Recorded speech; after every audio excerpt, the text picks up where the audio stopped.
They call this the dead zone, but let me tell you something. This is where I live. Matthew Berry could attest. This is true. To the fact that I have been a zero running back guy since before they started calling it zero running back. Yeah. Like, this is how you win leagues multiple times over, is you wait until the middle and late rounds and you get the guys that other people are sleeping on or undervaluing. Because running back, man, it just gets, it's too volatile. It's just too volatile for me. I would love to disagree with you, but the truth of the matter is I've been in many leagues with Michael, and Michael is massively a wait on running back guy. He is a zero RB truther. Denny Carter's my guy.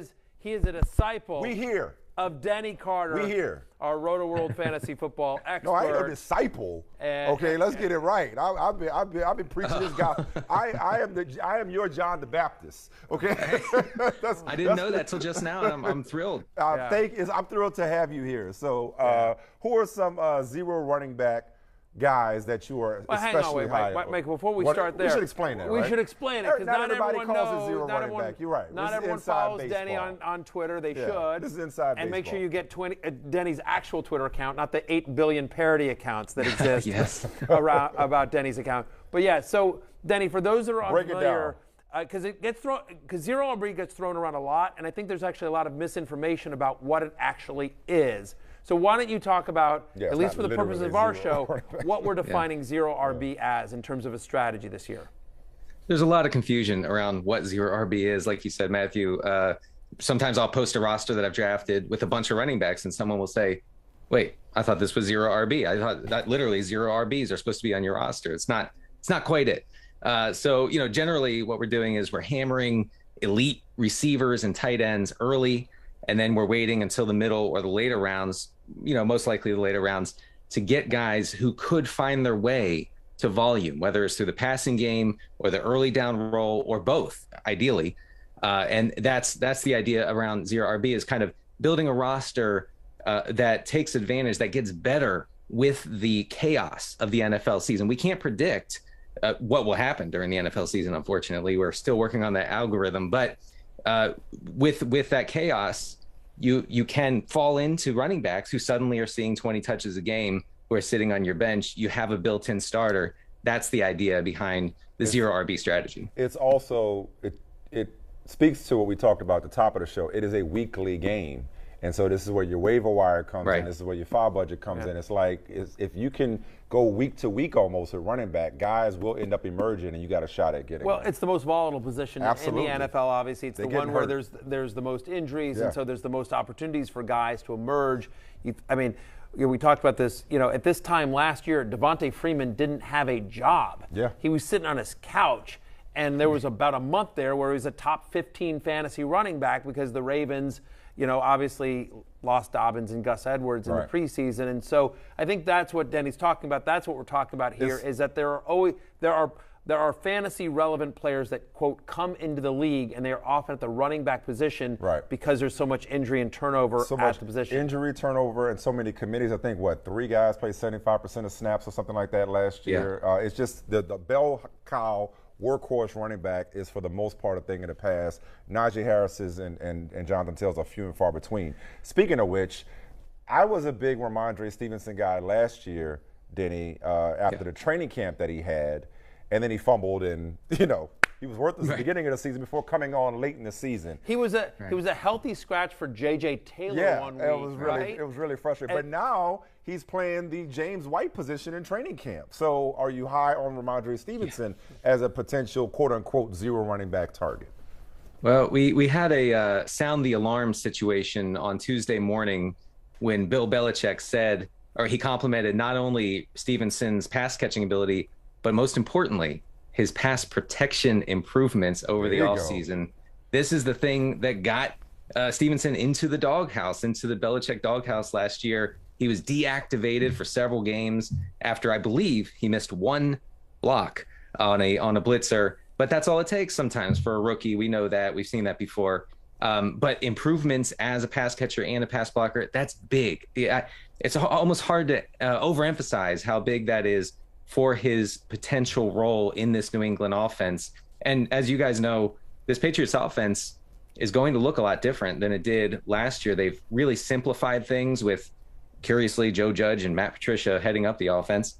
But it's going to look more like a Shanahan type offense more than the straight ahead running style, no frills sort of Josh McDaniels running attack. I think Rhamondre Stevenson fits better into that current scheme than Damian Harris. Now, Damian Harris is not going away, and especially as a goal line back. He scored, I think, 15 or 16 touchdowns last year. He was one of the most effective short yardage backs. But Stevenson has the every down upside if Harris misses any time, as both a pass catcher and the primary guy on early downs. So if you're fading running backs early in drafts, I think Stevenson becomes a must draft guy. In fact, he's going in like 9th, 10th, 11th round, somewhere in there, depending on your league.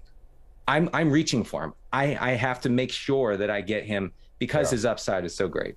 I ranked him actually ahead of Damian Harris. There were 5 different games last year in which Rhamondre Stevenson got 12 or more touches. He averaged over 15 fantasy points per game. He's proven he can do that every down roll. There's some rumors that they were shopping Harris a little bit in the offseason. So I'm with you, Denny. Love Rhamondre Stevenson's upside, and the fact that he'll get some passing down work means he'll have value in weeks even which Harris is active, and certainly massive upside if he were to, if anything were to happen to Harris. Give me some other guys that are on your 0 RB target list if you're employing this strategy.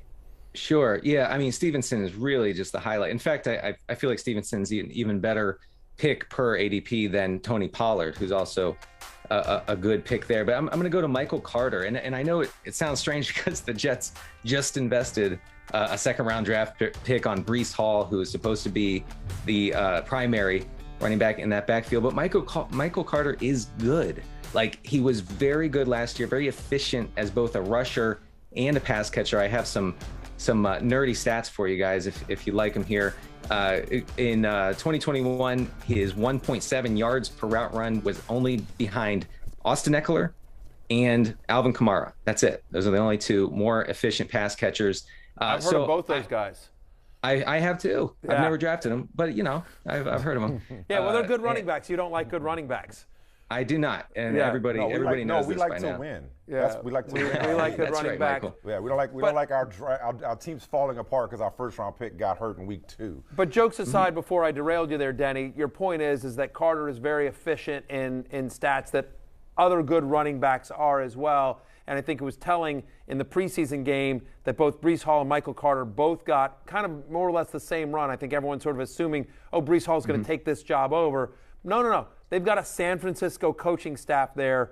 Both guys are going to be involved. One just has a much higher ADP than the other, making Carter a nice target. How about James Cook in Buffalo, Denny?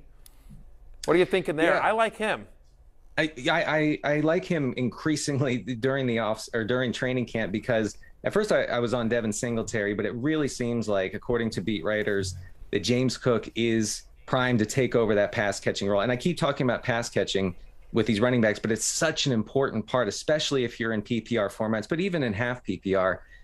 What we want is guys who catch passes out of the backfield and guys who see goal line work. The between the 20s stuff is for the birds.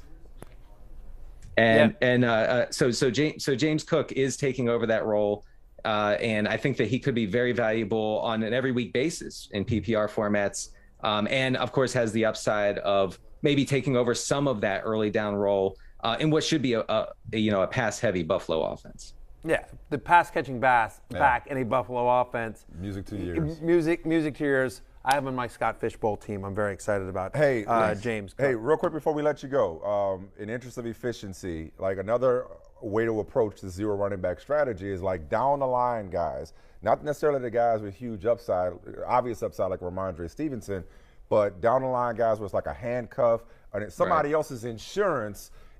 If there's an injury or a benching of some kind, it could be a home run for you. Just throw out a couple of names of guys that are truly being slept on that could end up paying dividends if you wait till late to draft running back.